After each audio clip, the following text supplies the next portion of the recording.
is Romanian Minister of Foreign Affairs, Bogdan Aurescu. Minister, thank you very much for joining us. I just wanted to pick up with you, first of all, on those comments from the Kremlin, as we've just been discussing. We know that over the past year, Putin has repeatedly hinted that Russia could use nuclear weapons if threatened. And now we are, of course, seeing some escalation to those threats, Russia withdrawing from the New START arms treaty and now threatening to strengthen Russia's nuclear triad. How seriously are you taking these threats, or is this merely posturing from Putin? Well, thank you so much for having me. Indeed, these are not new threats, because as you remember, Russia already since the beginning of the war in Ukraine was mentioning such kind of possibilities of use of nuclear weapons. And each and every time they were met with very strong condemnation, and this is what we have to do right now, because Russia, even if it is in war against Ukraine, it is a permanent member of the Security Council, and it has special responsibilities as the owner of nuclear weapons. So this kind of threats are inadmissible, and they have to be strongly condemned. At the same time, we have seen before such kind of threats. They were not followed by any kind of action. We should know, and we are able to know as an alliance, I'm speaking on behalf of NATO right now, we can spot whenever there is a certain preparation for the use of nuclear weapons. So it is rhetoric for the time being.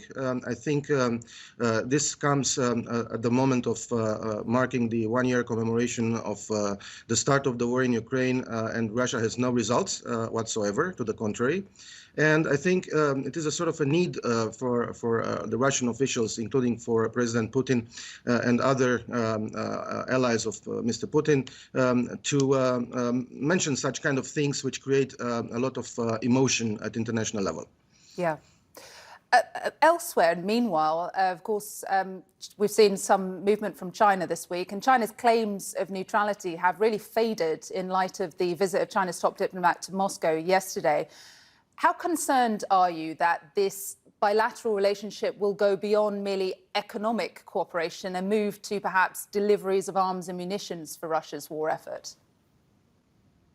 Well, I think it is extremely important that China and any other actor in the world stay neutral as far as this conflict is concerned and does not help the aggressor, which is Russia.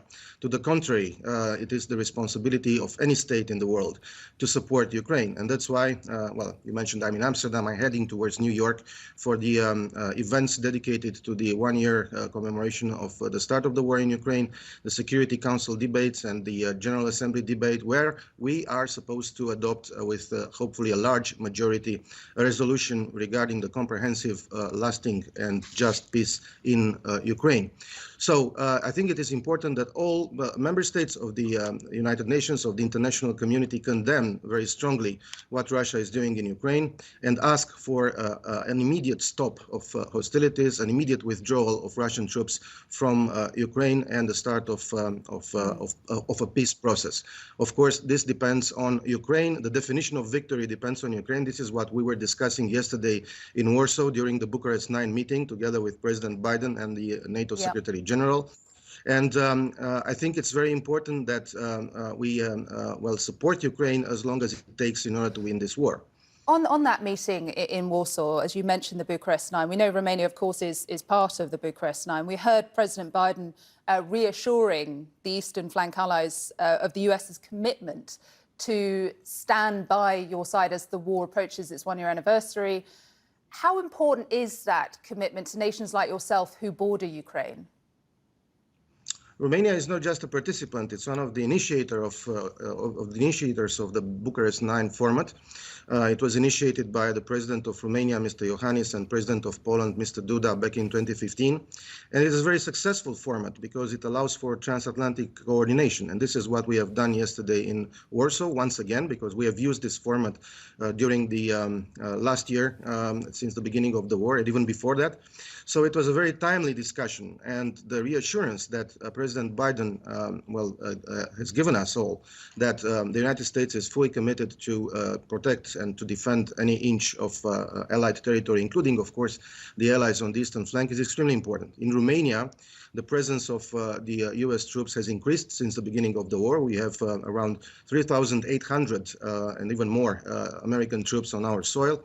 And this is an important reassurance and at the same time a token of concrete solidarity towards the security of Romania and the other allies on the eastern flank. But we have discussed concrete measures. We have mentioned the importance of full implementation of the Madrid summit decisions of June last year, especially in terms of designation of reinforcement for the battle groups on the eastern flank, including for the battle group in Romania, more prepositioning of equipment, more air defense capabilities in order to negate Russia's anti-access area denial measures. Also other measures, for instance, related to the better access to fuel for the troops on the eastern flank. Can I ask very quickly? Can I ask very quickly if you plan to increase the presence of U.S. troops in Romania? You mentioned a number that you already had. Are there any plans to increase that?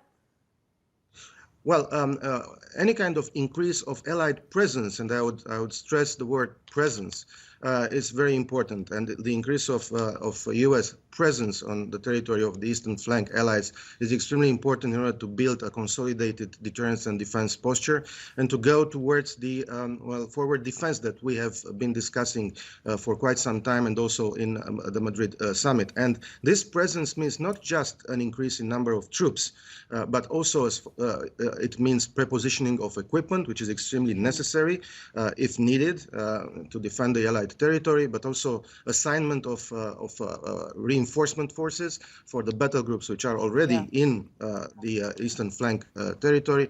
So all these represent a combined set of measures, command and control aspects, which are also very important.